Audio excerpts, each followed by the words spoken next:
kids up at night? Are they worried about school, friends, and what's happening in the world around us? Are they having trouble concentrating? Anxiety is one of the most prevalent mental health concerns, with upwards of 20% of children and youth having anxiety in their lifetime. Anxiety can affect kids mentally, emotionally, and physically. Today, my guests are going to share their experiences and expertise with you about how to reduce some worry in your home. Welcome to Beyond the Classroom. I'm your host, Cathy Thompson. My first guest today is Michelle Brands. Michelle is the Clinical Director of Counting Butterflies Child and Family Wellness, where she and her team offer therapy and support services for children, youth, and parents.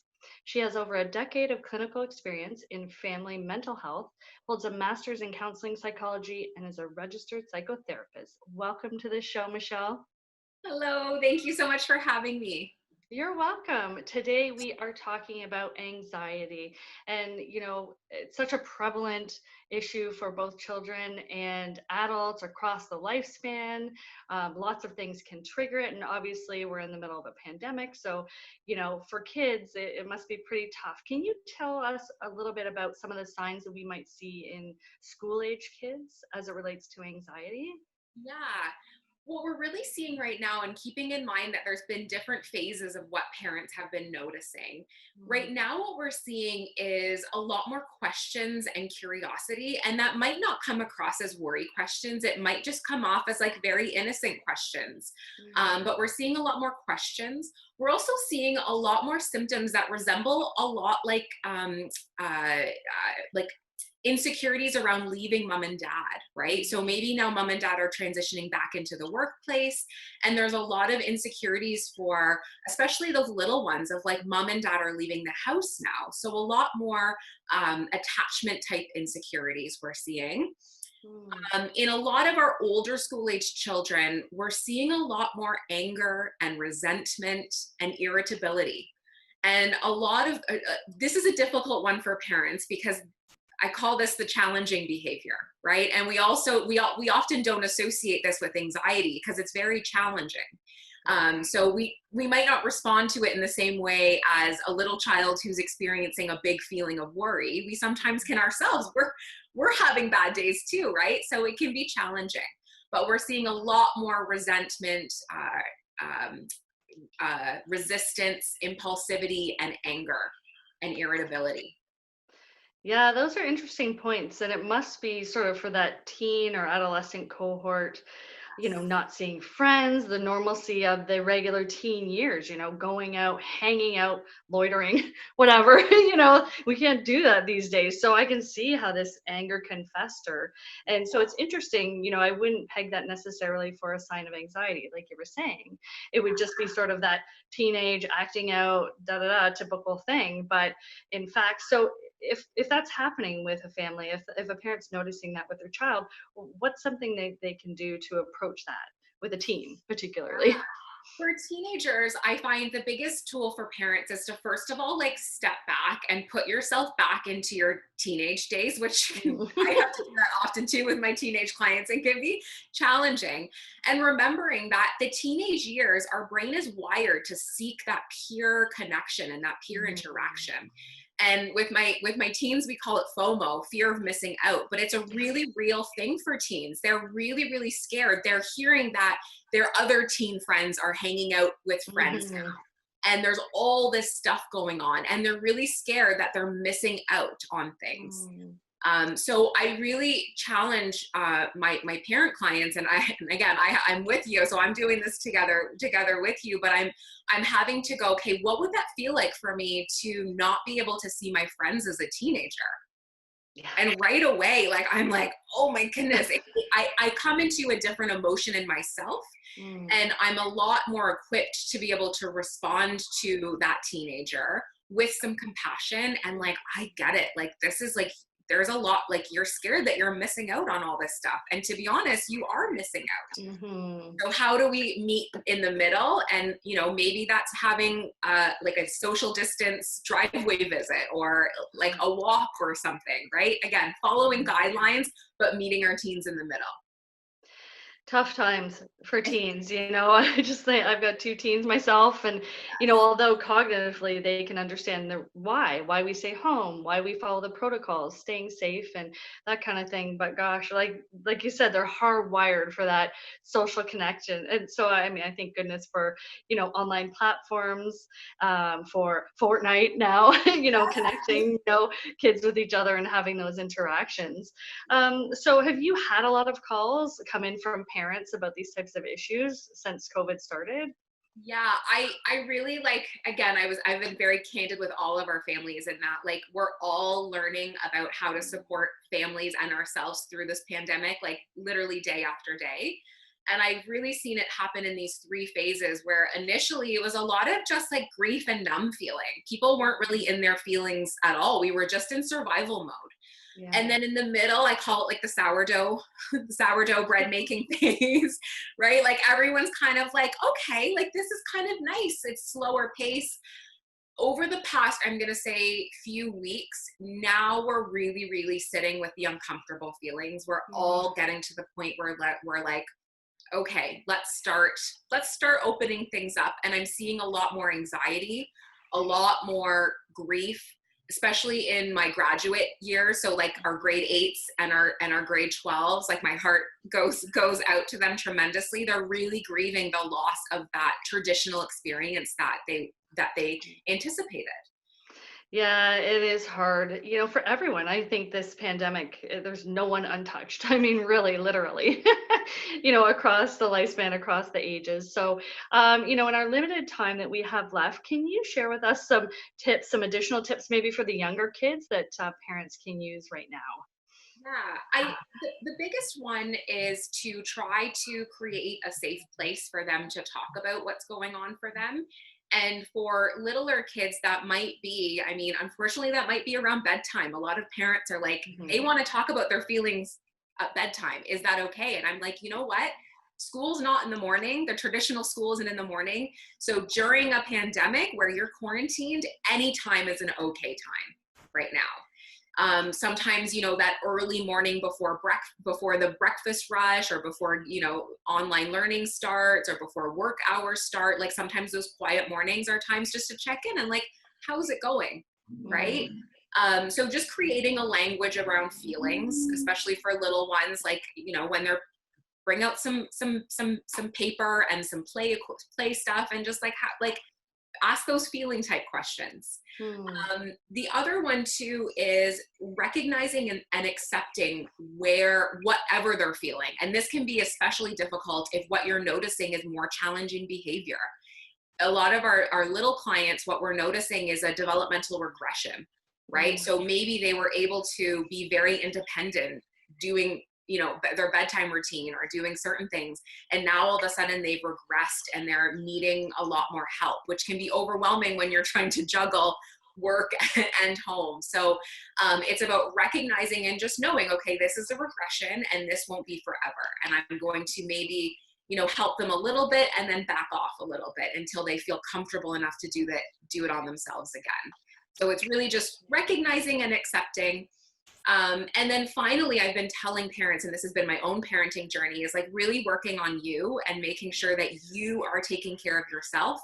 You have your network, you have your village, you have some tools that you feel can help you manage your own worries and your own anxiety Mm. and your own grief.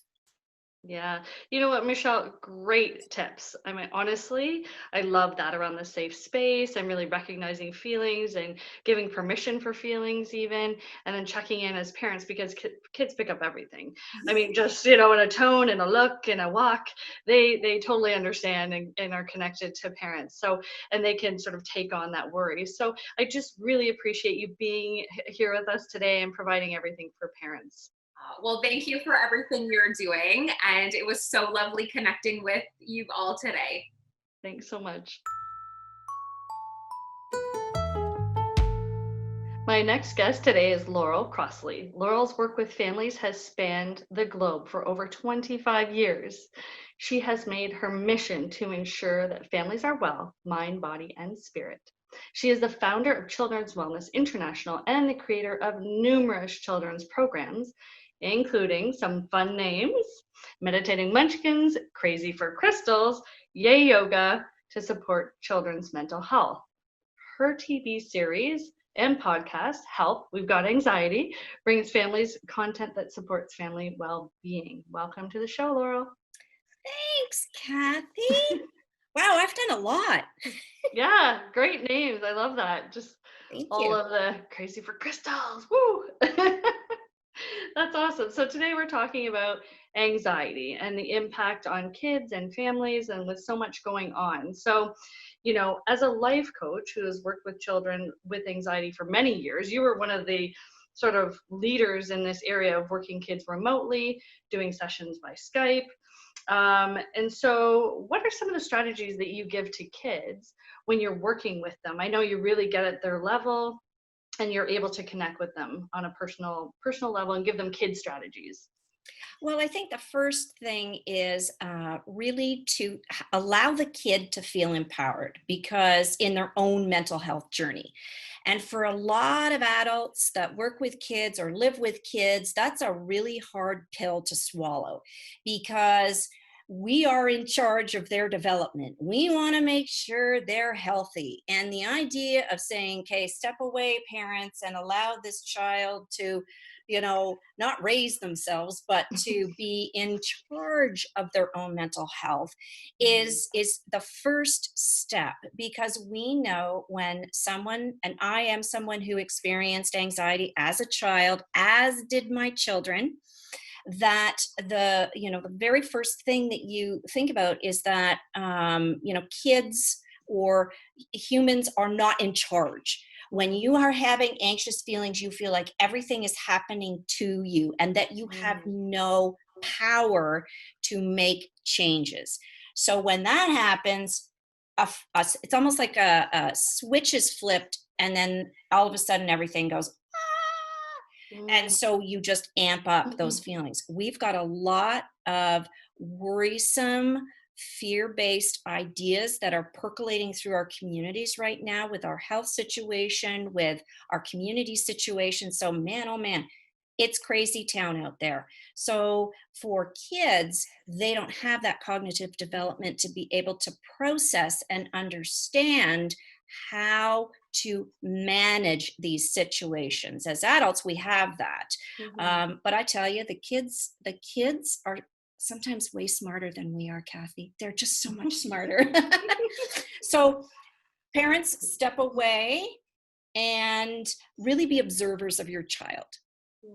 Really take a look, notice those behaviors that you know are happening to and around your kids, maybe changes in eating habits, headaches, stomach aches, all those physiological things that kids are expressing.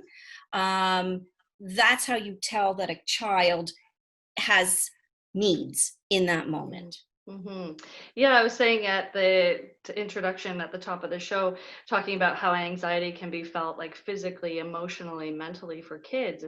And it can show up in different ways. My previous guest, Michelle, was talking about how for teens, it can also or sometimes be come out as anger and resentment and different feelings like that. So when you're working one-on-one with kids, virtually, what would be a couple of tips that you might give to them? So for example, if someone was having trouble sleeping, what would be something you'd suggest to them? I brought my tools, Kathy, knowing.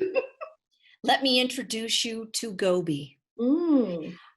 Stuffed animals, real animals, and I'm not talking about the raccoon that shows up on your doorstep because that's dangerous, but if you have a pet, the idea of holding on to an object and really just being focused in and centering around just how that object feels in your hand, feel the textures, what does it smell like, how does it make your heart feel? So using these types of objects, and of course, we now have animal therapists. No, that's not what I'm trying to say, but animals go in and help support kids in communities, because the idea of petting an animal, whether it's a stuffed toy or whether it's a live animal, your pet, petting them releases certain chemicals in our brains. And I found out in dogs, I don't know about cats because cats are crazy, but with dogs, they emit the same type of chemical. There's an actual chemical reaction similar in a pet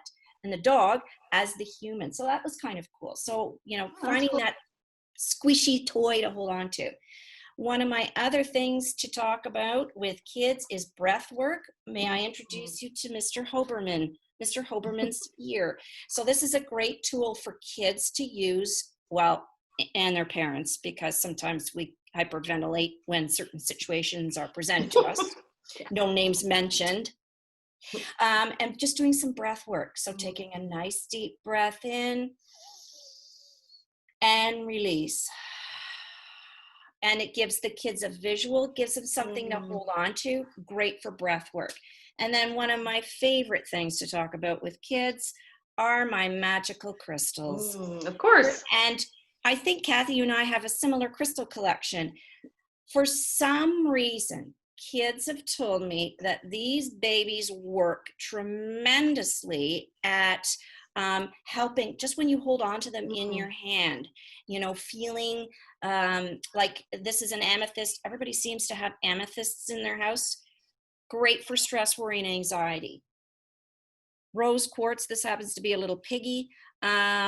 Great for feeling love towards yourself. And then citrine, these are my top 3 crystals. So just holding on to them, doing your breathing really helps kids. So there's just a few things that kids can do, really simple.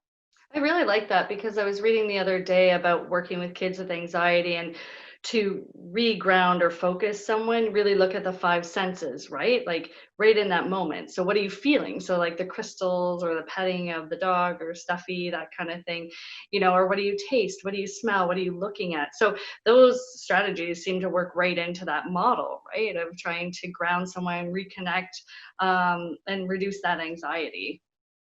And, the idea of doing meditations, I've done some food meditations with kids where they think about their favorite food, and to watch their faces change when they're doing a meditation and to consider how it tastes, what's the texture, what's the flavor, just amazing. And, a parent can do this with their child, close your eyes, take some deep breaths in and think about your favorite food. And you're noticing now on social media, a lot of people are posting that they're baking more, cooking more. So there's something about that ritual and the flavors associated with that ritual of cooking and baking that really do contribute to our emotional well-being. Wow. Yeah, absolutely. That's great. Well, thank you so much for being here, Laurel. Those are some awesome tips for really connecting with your kids in easy ways, things you have around the house, and really helping them deal with those anxious feelings and worry that they might be having. So thanks so much. Thank you for having me, Cathy. My final guest today is Sarah Schlatter. Sarah is passionate about health and wellness and works in sales at a health company in Toronto. In addition, she loves to volunteer in her community and speaks at local events. Sarah has her own company called Fun Love Yoga, where she teaches kids meditation and yoga. She connects with kids over movement and breath using creativity and play, and teaches children how to de-stress and be mindful. Children's well-being is even more important to her now than ever, as she has 2 beautiful children who also suffer from anxiety to different degrees. As an anxious child herself, she has had some great tips to share with us today. Welcome, Sarah. Thank you very much, Cathy. No problem. I really appreciate your perspective on the show. We've spoken to Laurel and Michelle already about sort of their view as service providers with children and families with anxiety. I know you're living with it in your household, and I'd love to get your perspective on things, on what has worked for you as a parent with your child with anxiety. Can you share with us some things, some concrete things about that? Absolutely, I would love to. Thank you, Cathy. So yes, I've got 2 wonderful children of my own, but we've been living with anxiety in the house since they were little. In particular, my son has issues with food, anxiety around food, change, and separation anxiety. So one example, he used to cry every day when I would drop him off at daycare for about 2 years. And that led up to grade 2 when I came home one day to find a police officer in my house because my son had run away from school and was locked in the bedroom under the bed. So it got pretty serious. And we've been using different strategies ever since he was young. I think the number one thing that I taught them both as soon as I could is to take some deep breaths. So whenever they feel anxious, 5 deep breaths in, and I think they still are aware of that, and it works even for me since I did have anxiety and still sometimes do. Another thing that really works for us is going for walks. The kids often have anxiety around schoolwork or projects, and so we just go around the block, they take a couple deep breaths, and they really notice the difference of how they feel and how their head is cleared, and they can get back to what it is they were working on. Essential oils, we've always done that since they were little. Just a little smell of lavender calms them down, and they even have diffusers. They can choose their own oils. They love that. And my son also likes crystals. So sometimes for our date day, we go to a crystal shop and he chooses what speaks to him. And I used to put them in his pocket or his backpack so that he knew that mommy was with him. And now he gives me little tokens if he goes away. So yeah, it's really nice. And yeah, those are some of the strategies that we've used over the years. I love that. So in terms of the walking, so the physical movement improves our mental health across the board, anxiety, depression, worry. I think that's awesome to take breaks from, the schoolwork or the monotony of the day. We've been having a pandemic for a while now, so it's hard on the kids. So I think getting out every day, getting that fresh air, and getting into nature, like feet on the ground where, wherever possible, weather permitting, and even hugging a tree. Like I find myself doing that. There's a lot of benefit from getting into nature. So it works. Yeah, absolutely. And the essential oils, I think, is terrific. We were talking earlier about the 5 senses and really recentering yourself with, what can you touch? What is that smell? What is that taste? So I think that's a really great tip. And essential oils are everywhere now. So, really accessible for families. So in terms of like the pre-anxiety, are there some things, if you're noticing some things in your child, are there some strategies for approaching that? What can you share with us? Absolutely. Sometimes when we notice, you can see trends over time of what makes your child anxious, but when we start to see it, my husband and I learned a technique, which is when we notice it, we'll say, oh, I see you're having trouble with, fill in the blank, and pause. Tell me about that. And pause. So just give them time to speak. They like to hear their voice heard, and it'll de-escalate the anxiety if they feel like you're understanding. And then work together to come up with solutions. So when they recognize they're anxious, we also have our agenda too. So come together, and when they know that they've worked on a solution with you, they're more likely to continue with that.